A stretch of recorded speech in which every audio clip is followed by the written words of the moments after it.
Assalamualaikum warahmatullahi wabarakatuh. Saya Nadia Rizky Salsabila dengan NIM 187221004. Di sini saya akan mempresentasikan proyek UAS saya, proyek UAS Informatika Biomedik. Di sini judul saya yaitu diagnosis PCOS menggunakan machine learning berdasarkan feature selection dan SAP analisis. Di sini untuk daftar isinya sendiri, yang pertama yaitu pendahuluan, yang kedua dasar teori, yang ketiga metodologi penelitian, yang keempat ada uji coba dan pembahasan, kemudian yang terakhir ada kesimpulan dan saran. Yang pertama ada pendahuluan. Mengenai polycystic ovary syndrome sendiri atau yang biasa dikenal sebagai PCOS adalah gangguan hormonal yang mempengaruhi sekitar 5-10% perempuan usia reproduktif dan seringkali menyebabkan infertilitas atau susah kehamilan, kemudian obesitas, serta meningkatkan risiko penyakit metabolik dan kardiovaskular. Metode diagnosis PCOS secara tradisional masih bergantung pada interpretasi klinis dan hasil pemeriksaan laboratorium yang cenderung memerlukan waktu lama dan bersifat subjektif. Oleh karena itu, diperlukan pendekatan yang lebih efisien dengan pemanfaatan machine learning untuk meningkatkan akurasi diagnosis. Di dalam penelitian ini menggunakan algoritma rainforest, catboost, dan linear discriminant analysis yang dikombinasikan dengan seleksi fitur yaitu person correlation dan lasso, serta metode supply additive explanation untuk meningkatkan interpretabilitas model. Pendekatan ini diharapkan dapat meningkatkan ketepatan diagnosis PCOS sekaligus memberikan pemahaman yang transparan mengenai fitur-fitur yang paling berpengaruh dalam diagnosis PCOS. Untuk rumusan masalahnya sendiri ada 4. Yang pertama yaitu menganalisis performa algoritma rainforest, catboost, dan linear discriminant dengan person correlation untuk seleksi fiturnya. Kemudian yang kedua yaitu menggunakan rainforest, catboost, dan linear discriminant menggunakan lasso untuk seleksi fiturnya. Kemudian yang ketiga yaitu perbandingan antara rainforest, catboost, dan linear discriminant analisis tanpa menggunakan seleksi fitur. Dan yang terakhir yaitu bagaimana analisis fitur-fitur yang paling berpengaruh dalam diagnosis PCOS menggunakan SAP. Kemudian untuk tujuan penelitiannya sendiri yang menjawab rumusan masalah yang pertama yaitu menganalisis performa algoritma rainforest, catboost, dan linear discriminant analysis dengan person correlation dalam seleksi fitur. Kemudian yang kedua yaitu menganalisis performa algoritma rainforest, catboost, dan linear discriminant analysis dengan lasso sebagai seleksi fiturnya. Kemudian yang ketiga itu membandingkan performa rainforest, catboost, dan linear discriminant analysis tanpa menggunakan seleksi fitur. Dan yang terakhir yaitu mengetahui fitur-fitur yang paling berpengaruh terhadap prediksi PCOS. Kemudian manfaatnya sendiri ada dua, yaitu yang pertama di bidang medis dan yang kedua yaitu di bidang ilmu pengetahuan. Untuk yang di bidang medis sendiri yaitu membantu diagnosis PCOS menjadi lebih tepat dan akurat dengan memanfaatkan algoritma machine learning sehingga mendukung deteksi dini serta menjadi dasar dalam membangun program kesehatan reproduksi yang lebih terarah dan tepat sasaran ke depannya. Kemudian untuk pengembangan ilmu pengetahuan yaitu memberikan wawasan mengenai efektivitas pendekatan hibrid serta penggunaan metode SAP analisis dalam meningkatkan akurasi dan interpretabilitas model. Kemudian untuk batasan masalahnya sendiri yaitu di sini peneliti hanya menggunakan data penderita PCOS berdasarkan faktor klinis, hormonal, dan gaya hidup dan merupakan data sekunder di mana penulis menggunakan data dari Kaggle. Kemudian algoritma yang digunakan terbatas pada rainforest, catboost, dan linear discriminant analysis serta seleksi fiturnya menggunakan lasso dan juga person correlation. Kemudian untuk evaluasi metriknya sendiri menggunakan akurasi, precision recall, F1 score, dan area under curve atau AUC. Kemudian interpretasi modelnya menggunakan SAP analisis. Kemudian penelitian ini tidak mencakup aspek intervensi atau penanganan PCOS, melainkan hanya terbatas pada diagnosis dan data. Di sini bab 2-nya sendiri ada ovarium. Yang pertama, ovarium itu adalah organ reproduksi wanita yang sangat penting karena berfungsi dalam produksi ovum atau sel telur, serta sekresi hormon estrogen dan progesteron yang berperan dalam mengatur siklus menstruasi dan proses reproduksi pada wanita. Kemudian untuk PCOS atau polycystic ovary syndrome, itu merupakan gangguan hormonal pada wanita usia reproduktif yang disebabkan oleh ketidakseimbangan hormon antara androgen, estrogen, dan progesteron, serta resistensi insulin yang menghambat proses ovulasi. Di sini akan terbentuk banyak folikel-folikel kecil yang menyerupai kista pada ovarium. Kemudian ada preprocessing. Di sini menggunakan penanganan missing value, kemudian variable standardization, kemudian one hot encoding, dan penanganan outlier. Kemudian untuk machine learning sendiri adalah cabang dari kecerdasan buatan yang memungkinkan sistem untuk belajar dari data dan membangun model tanpa pemrograman secara eksplisit. Di sini machine learning sendiri mengidentifikasi pola hubungan untuk melakukan prediksi, diagnosis, dan klasifikasi. Di sini dalam penelitian ini menggunakan 3 model machine learning, yaitu yang pertama yaitu random forest, itu adalah ensemble learning yang menggabungkan beberapa decision tree yang dibangun dari data dan fitur yang dipilih secara acak. Kemudian menggunakan CatBoost, yaitu algoritma gradient boosting berbasis decision tree yang dirancang untuk menghasilkan akurasi tinggi serta mampu menangani data kategorikal secara efektif. Di sini memperkenalkan ordered target statistik atau OTS yang mencegah target leakage serta ordered boosting untuk menghindari terjadinya prediction shift. Kemudian yang selanjutnya itu menggunakan linear discriminant analysis, yaitu adalah algoritma klasifikasi dan reduksi dimensi yang bertujuan menemukan kombinasi linear dari fitur-fitur yang nantinya memisahkan kelas-kelas data. Kemudian yang selanjutnya itu ada fitur selection. Di sini menggunakan dua fitur selection, yaitu percent correlation dan lasso. Jadi yang pertama, percent correlation ini dia menggunakan koefisien korelasi persen yang bernilai dari -1 sampai dengan +1, di mana semakin mendekati +1 menunjukkan hubungan positif yang kuat, kemudian mendekati -1 menunjukkan hubungan negatif yang kuat, dan 0 itu artinya mereka tidak ada keterkaitan sama sekali. Kemudian untuk lasso sendiri, dia uh, menambahkan penalti pada koefisien regresi sehingga beberapa koefisien diperkecil hingga 0 yang secara efektif menghilangkan fitur-fitur yang tidak relevan dan mengidentifikasi fitur yang paling berpengaruh. Kemudian untuk model evaluasinya sendiri di sini menilai kinerja diagnosis dari algoritma menggunakan metrik akurasi, precision, recall, advanced score, dan AUC. Di sini akurasi mengukur tingkat ketepatan keseluruhan prediksi, precision menunjukkan kemampuan model dalam mengidentifikasi prediksi positif yang benar, kemudian recall mengukur kemampuan model dalam mendeteksi seluruh kasus positif yang sebenarnya, kemudian advanced score itu menyeimbangkan nilai precision dan recall, sedangkan AUC digunakan untuk mengevaluasi kemampuan model dalam membedakan kelas PCOS dan non-PCOS, sedangkan confusion matrix di sini digunakan untuk memvisualisasikan prediksi yang benar dan yang salah. Kemudian untuk supply addictive explanation itu merupakan bagian dari explainable AI intelligence yang digunakan untuk menjelaskan kontribusi setiap fitur terhadap hasil prediksi model machine learning. Kemudian yang selanjutnya di sini ada penelitian terdahulu yang saya gunakan, yaitu ada penelitian dari Tiwari, itu sama-sama mendeteksi atau mendiagnosis PCOS. Di sini metodenya menggunakan percent correlation juga, namun untuk machine learning yang digunakan itu tidak hanya 3. Kemudian untuk datasetnya sendiri menggunakan dataset yang sama juga dari Kaggle dengan 541 record dan 42 atribut. Di sini untuk yang kelas labelnya yang menderita PCOS ada 178 dan yang non PCOS ada 363. Di sini hasilnya adalah metode random forest itu mendapatkan akurasi yang baik, yaitu 93,25%. Kemudian untuk paper acuan saya yang selanjutnya, yaitu ada dari AVY. Di sini dia mendeteksi fraud atau kerugian finansial. Di sini dia menggunakan 3 supervised learning, yaitu decision tree, logistic regression, dan random forest. Kemudian di sini untuk datasetnya sendiri, dia menggunakan dataset dari Kaggle yang berjumlah 555.719 transaksi dari 1.000 pelanggan dan 800 pedagang di Amerika Serikat pada tahun 2020. Di sini metode random forest menunjukkan kinerja terbaik dengan akurasi sebesar 96%. Kemudian untuk paper yang selanjutnya yang saya gunakan itu dari papernya Hussein. Di sini tentang pencurian listrik. Di sini mereka juga menggunakan machine learning yaitu CatBoost. Di sini mereka untuk datasetnya sendiri yaitu data konsumsi listrik pelanggan yang berasal dari Smart Grid Electricity Theft Detection dataset di Kaggle. Di sini untuk hasilnya yaitu CatBoost mendapatkan kinerja terbaik dengan akurasi sebesar 97,2%. Kemudian untuk paper acuan saya selanjutnya yaitu ada dari Binson, yaitu dia mengembangkan sistem electronic nose atau ENOS berbasis sensor gas dan kecerdasan buatan untuk mendeteksi kanker paru-paru melalui analisis senyawa organik volatil.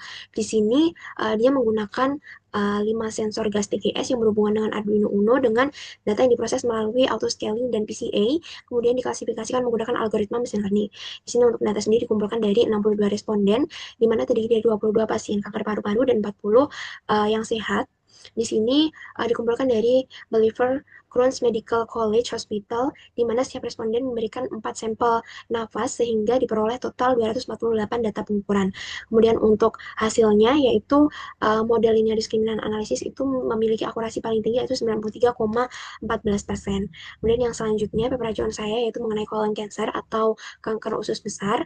Di sini mereka menggunakan weighted gen co-expression network analysis untuk mengidentifikasi modul gen terkait kanker. Di sini lasso menjadi seleksi fiturnya dan machine learning untuk klasifikasi diagnosis dan penentuan stadiumnya. Di sini untuk datasetnya sendiri berasal dari proyek TCGA COAD yang mencakup 521 sampel, jadi dari 480 jaringan tumor dan 41 jaringan kontrol dengan 13.970 profil ekspresi gen RNA yang digunakan. Kemudian hasilnya adalah random forest dengan rasio memiliki akurasi terbaik yaitu 99,81%. Kemudian yang selanjutnya ada paper yang mengenai tentang PCOS juga. Di sini mereka menggunakan metode stacking ensemble learning dengan Bayesian optimization dengan menyeimbangkan data menggunakan smooth ANN. Di sini untuk datasetnya sama dengan yang saya gunakan. Kemudian untuk hasilnya yaitu model stacking ML dan RFE mencapai hasil yang sempurna yaitu dengan akurasi 100%. Kemudian untuk penelitian ini sendiri yaitu untuk menganalisis dan membandingkan kinerja algoritma machine learning dalam mendiagnosis PCOS serta mengidentifikasi fitur-fitur yang paling berpengaruh dalam proses diagnosis. Di sini saya menggunakan uh, preprocessing yang pertama, kemudian dua seleksi fitur yaitu person correlation dan lasso, kemudian membagi data menjadi 80-20, kemudian hiperparameter tuning, dan kemudian menggunakan tiga model machine learning yaitu random forest, catboost, dan linear discriminant analysis. Kemudian untuk interpretasinya menggunakan SHP analysis. Di sini saya menggunakan data dari Kaggle yang berisi 541 data dan 44 atribut. Untuk hasilnya sendiri menggunakan metrik evaluasi akurasi, presisi, recall, event score, dan AUC. Di metode penelitian, seperti yang sudah saya jelaskan tadi, di sini ada skemanya yang bisa saya lanjut. Lanjut ke pengumpulan dataset. Di sini seperti yang sudah dijelaskan sebelumnya, saya mendapatkan dataset ini dari Kaggle yang berisi 541 record dengan 45 fitur, namun ada satu fitur di mana dia unnamed atau fiturnya itu kosong, di mana fitur-fitur ini itu mencakup aspek demografi, status pernikahan, faktor keturunan, riwayat kesehatan, hormon, gejala fisik, gaya hidup, serta parameter reproduksinya. Di sini untuk respondennya sendiri berumur antara 20 sampai 48 tahun. Untuk fitur-fiturnya sendiri ada sebagai berikut, beserta dengan penjelasannya. Di sini yang pertama adalah melakukan import library yang digunakan, kemudian read dataset. Kemudian di sini ada cek distribusi data. Di sini dapat dilihat bahwa pasien dengan non-PCOS itu digambarkan dengan 0, yaitu 364 pasien, dan pasien PCOS-nya itu digambarkan dengan 1, yaitu 177 pasien, dengan total pasien yaitu 541 pasien.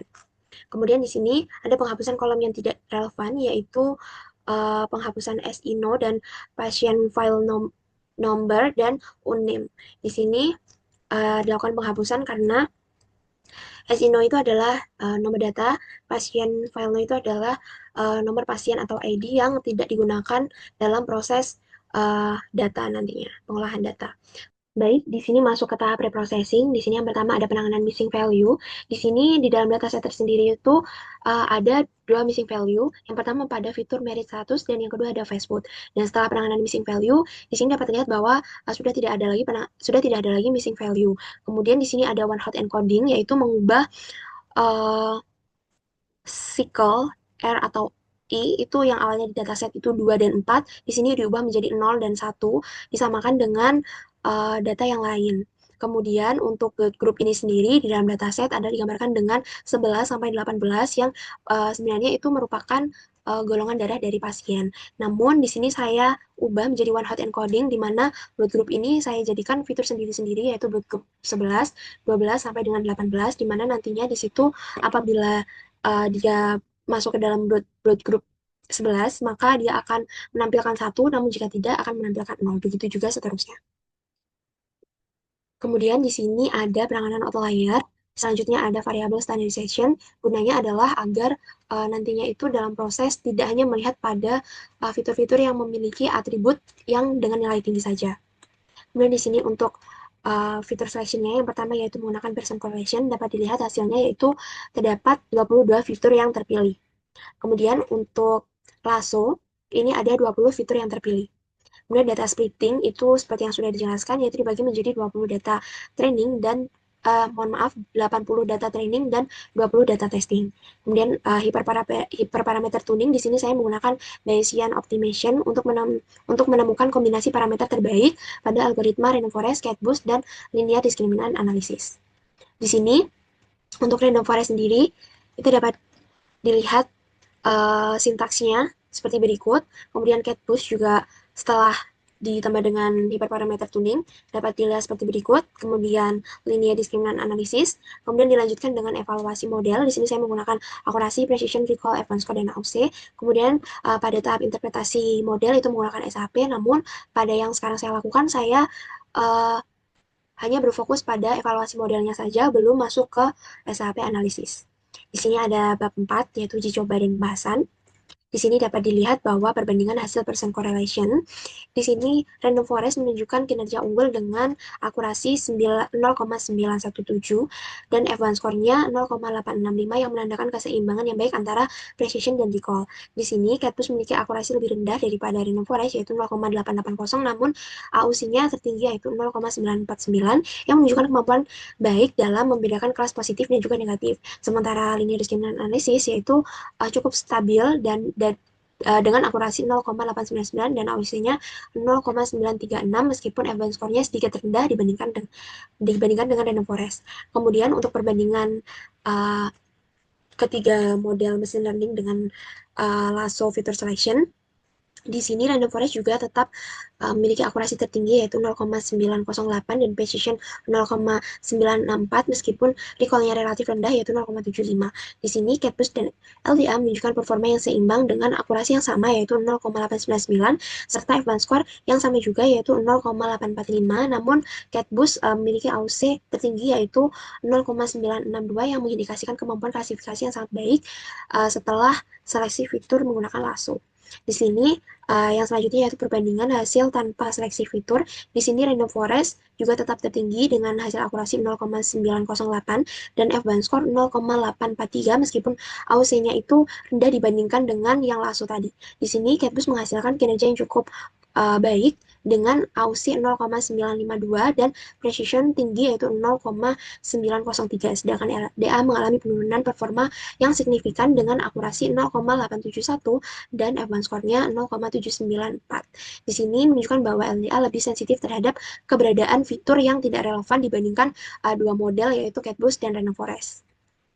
Untuk bab 5, yaitu kesimpulan dan saran, di sini berdasarkan penelitian yang telah saya lakukan, dapat disimpulkan bahwa seleksi fitur dan pemilihan model klasifikasi itu berpengaruh terhadap kinerja deteksi PCOS. Dari ketiga pendekatan seleksi fitur yang digunakan, Pearson Collection menghasilkan kinerja yang stabil dan optimal, terutama pada model Random Forest yang mencapai akurasi 91,7%